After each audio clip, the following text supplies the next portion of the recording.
A suppressed force production. One shot, one kill. No confirmation needed.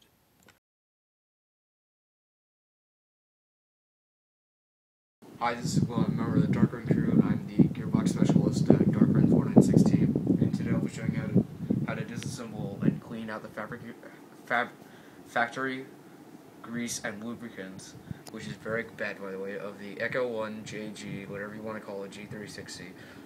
This is also just the MK36c, but it is not referred to as that as often.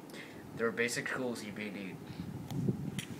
You may need Phillips head screwdrivers, tweezers, Allen keys, and occasionally the 50 cal. Okay, the very first step, and this is always the precaution that you should always take when disassembling AEGs, is to take this off. Normally you have a pin right here that you have to push out. You can just take anything and make sure that you push out the pin, and this hole right here is clear. Then you pull this off, and out pops out your battery assembly. This is a mod you can do. I do not recommend doing this though. Even though it will increase your FPS, it will could possibly be harmful to the gun, is to remove the fuse. Do not do that. If you get in trouble for it, I'm not recommending you do that. Keep the fuse in here. It's actually easier to put in the battery when the assembly is like this. I do not recommend taking out the fuse, because the fuse will prevent breakage. Now, this is something that you should always do when you're working on your gearbox. Separate the battery, especially when you're not ready for it. You do not want your gun activating and shooting you in the face. So your battery, just set that aside. Handguard, set that aside.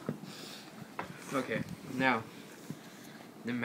there's a pin for the magazine. Well, the pin is on the right side. This pin right here. You push that pin out. Keep track of it. Push on the mag catch, and then lift up to remove the mag well. I would recommend keeping the mag well and its pin in the same place, so you don't, because there are a couple pins you have to take out through the process. So I recommend that you just leave it like that. Now, the stock is also another part you will need to take out, but also to access the gearbox you will need to take out the stock as well. And so that's when your Allen keys start coming in handy. And it's helpful to know which is the right size Allen key.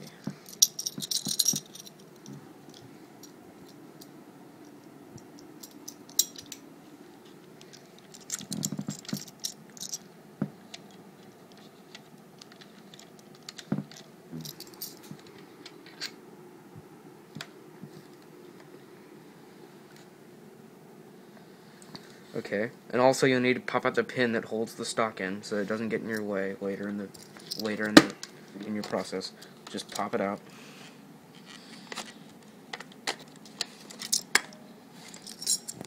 You'll need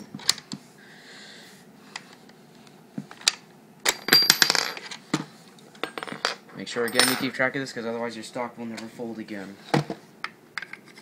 I'd recommend just putting it in like that. Hold onto it. And now, as I see, your gun is more or less CQB ready. And so, take off the handguard. These are this is the motor adjustment screw, and these are the screws that I believe hold it into the motor.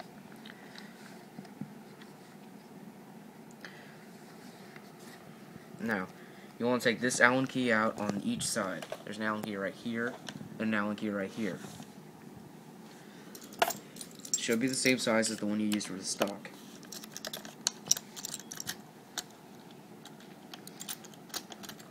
They are not connected, so you do not have to hold the other while you unscrew while you do one.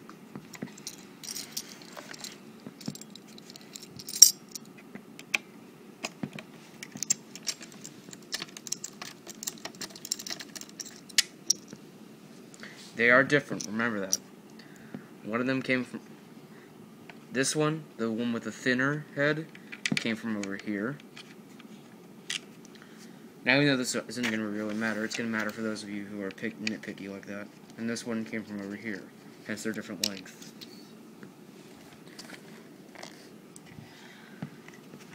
Now, take your Phillips head screwdriver, your medium-sized one, and unscrew each of the 3 screws.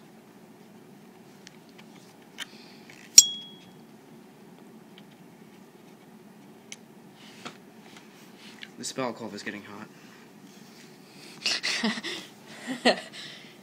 I saw him sweating over there. Sure you did. Continuing, this is the motor adjustment screw. It raises the height of the motor pinion gear up and down in the gearbox, so it gives more or less torque to the gears.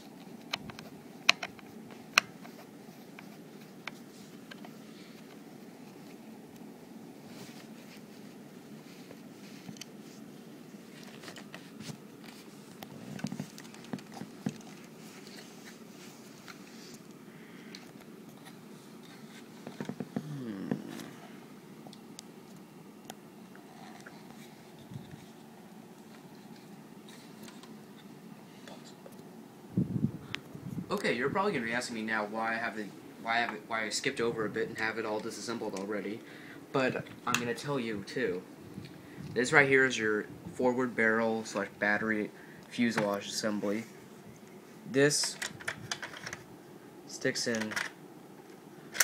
This comes into it like so. It's obviously put in better than I can do. Take the battery and line it up with the hop-up unit. This is the hop-up unit right here. This whole shabam right here. All this is meant for doing the hop-up.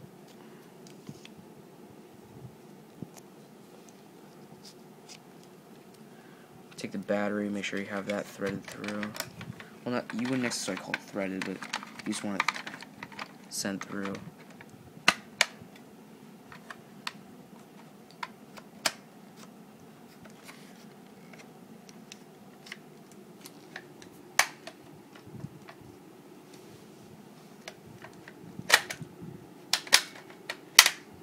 And eventually, it'll be right back in the place where it started out as.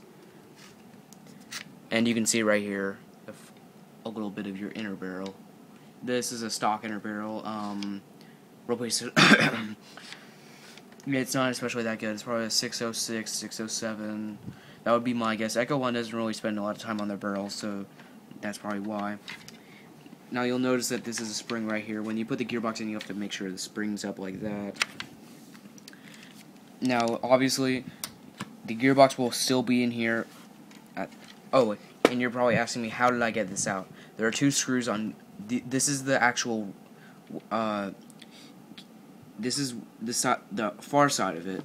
The screws themselves are these. These are quite long, and these are quite tedious to get out. These take a while, and they both go right here. In case any of you are particularly stupid, and that's where they go, right here and here, and they screw in and screw out, obviously, since they are screws. Now to take this out, you want to pull it out, and then bend it. And then make sure you don't snap your wires, because if you snap your wires, you have to get a new wire assembly, which I'd recommend you do anyway, but the longer your stock lasts, the longer it lasts. Okay, and then it just comes straight out. The gearbox is gonna take some force to pull out. The gearbox assembly comes with the complete handguard already assembled, and you can actually shoot it just like this by plugging it in, but I'm not really going to, because my friend over here is filming. His parents are in bed, and I don't really want to disturb him with a version 2 gearbox going off at like 13 dBs per second. So yeah, we're gonna pause right now. So we take a little break, and so I'll see you in a second or two. Bye.